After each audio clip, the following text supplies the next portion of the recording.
What's up, kids? Peter Von Panda here. Spec Ops, Peter Von Panda. Hey, I wanted to bust out a watch out of the drawer. There are some videos out there of these, but I wanted to show you mine. It's a little beat up because this is kind of the mother of all outdoor watches. This is an MTM Special Ops Blackhawk, I believe, and it's a monster of a watch. I don't know if special operations guys use these watches or not. I kind of doubt it. I think G-Shocks are probably used quite a bit. Not in the military, but was actually turned on to these from a friend of mine who is in the military. And it's just one of these watches that if you're looking for a good outdoor kind of bust around watch, this thing is like a tank. It is built like a tank. It is really heavy. It seems dense, and I'm not sure how much stuff they cram in here because this sucker is heavy. I haven't weighed it, but in terms of other watches, like say a typical quartz watch like this, I don't know. I bet it's 3 times as heavy. Part of that is going to be this heavy metal bracelet, which I'll talk to you about. But just this case alone is monstrous, and it's not that big. I want to say it's a 42 millimeter case, but it's a little cushion shape, so it has a little bit more presence than a 42 millimeter round case would have. But like I said, if I grabbed it like this, I think I could beat you with this thing. So just keep that in mind. Some of the other watches are bigger. A lot of guys will say they're heavy, but until you hold one in your hand, I don't think you're going to kind of get it. I think this is like a DLC or a PVD coating DLC maybe. It's held up pretty well over the years. It's kind of right on the bottom of this deployment clasp, and the bottom of the clasp is where it's showing the most wear. Let me see if I can kind of get this on here for you. 7.5-inch wrist, and you can see, especially when you're doing things outdoors or just resting on the table, this is where you end up getting a lot of wear. You can see the coating is polished through a little bit. It says Special Ops there. The clasp is nice. It has this flip up security piece there, and then it opens up. It's not a super high end by any means, but it does the job and it's never failed me. It has a little bit of micro adjustment here on this end, and so you can kind of fine tune it, but there's no diver's extension as far as I can tell under there. So it's not a wetsuit watch, although you could probably wear it like that. So let me talk about first what is cool about this bracelet.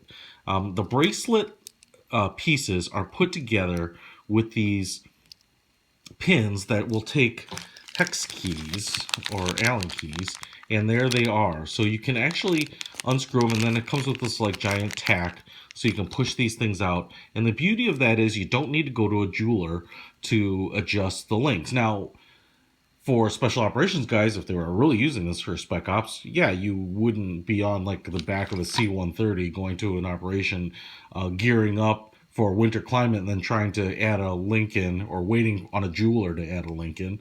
So it makes some sense. I would love to see these on more watches. Now that may result in these links being larger and the band being thicker and heavier, and part of the reason why this is such a heavy watch. But I would love to be able to do more adjustments on bracelets on my own, as opposed to kind of tapping pins out and pressing them out and things like that.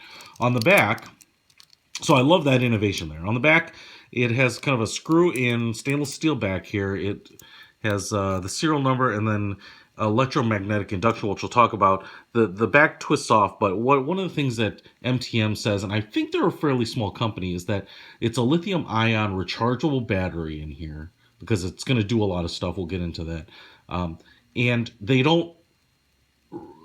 don't even think they condone you replacing it, so you have to send it back in if the battery ends up completely failing. Now, they say something like 10 years is what the expected battery life is. This one is several years old and has never been sent back for replacement, but keep that in mind. So how the inductive charging works is just kind of like the Apple Watch, or a lot of them. It comes with this charger, it plugs in here. I've got it disconnected, and you just lay the watch on there.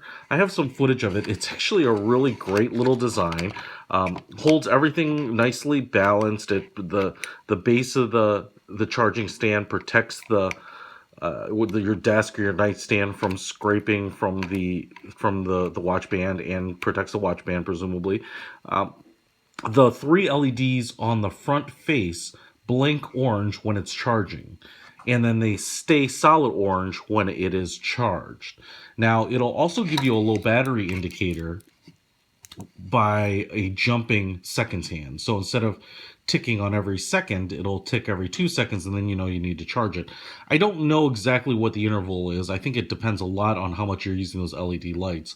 But the proprietary quartz movement they use here, I've at least been able to go fairly long times without even thinking about charging it and not having a problem. So, for instance, going on vacation and assuming that it's going to make it all the way through. The case is pretty cool. There are a lot of different types of cases, and there are a lot of different types of features on the cases. This one is really one of the simplest ones. It has a unidirectional bezel here. The clicks are distinct and very small. So there's like a click every 2 seconds. So, you know, I'm not totally sure, but I think it might be 120 clicks. So you can rotate that unidirectional, like I said. Big, broad, luminescent hands. Big numerals there laid on top of a carbon fiber dial, which is pretty cool. There are some teeth right here. You can kind of see them on the inner bezel that overhang those LEDs a little bit. You know, the LEDs are going to interfere with the 12, 4, and 8 numbers. And I'm not sure exactly what that is. I assume it is specific to the LEDs, and maybe there's little reflectors under there or something like that. And what I think it is on the blue lights. When I hit this upper pusher here, there's only one pusher. When I hit this pusher, it goes blue, and I think that is, you know, what it looks like they're doing is they're reflecting a little bit on the dial. And I want to say it, when you push this the top pusher, it stays on for 5 seconds, which is really just giving you illumination on your watch itself. That's all the blue, as I understand it, is meant to do. Now, if you hit it a second time, it goes to the orange, which is kind of the brighter. And I don't know if orange is a color that's, you know, good for preserving your night vision. I always thought red was. But supposedly this is a bright light. It supposedly stays on for 20 seconds. And it does project. So it is significantly brighter. I know people have said, oh, they're really bright. I have had no problems with this illuminating kind of the pathway right in front of my immediate steps, a map, a brochure, those types of things. So from that standpoint, having this for the few times when you need to illuminate a map or when you're hiking is really invaluable, because a lot of times you won't take a flashlight. In a lot of cases right now, I use my iPhone or something, the flashlight on there, and I forget that I have a light on this watch.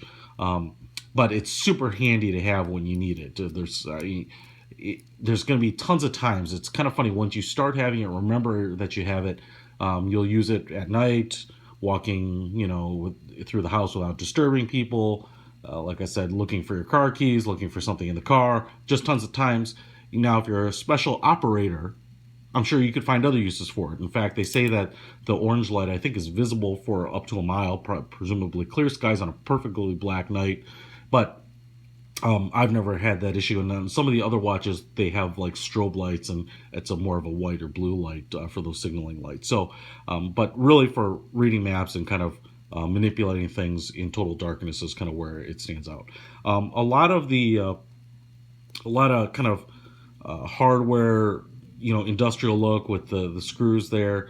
The crown here also has like a hex head on it for whatever reason, but it's a nice knurled edge on there. It's a screw down crown, so you unscrew it, pull it out, and then you can adjust the time. Now, 330 feet water, 100 meter water resistant effectively. Screw it back in there. No date, no subdials, nothing else. So very simple watch. Consider it a high impact, extremely durable outdoor activity watch with a flashlight. I mean, that's what I think of it as. Now, that may not be worth $1,000 to you.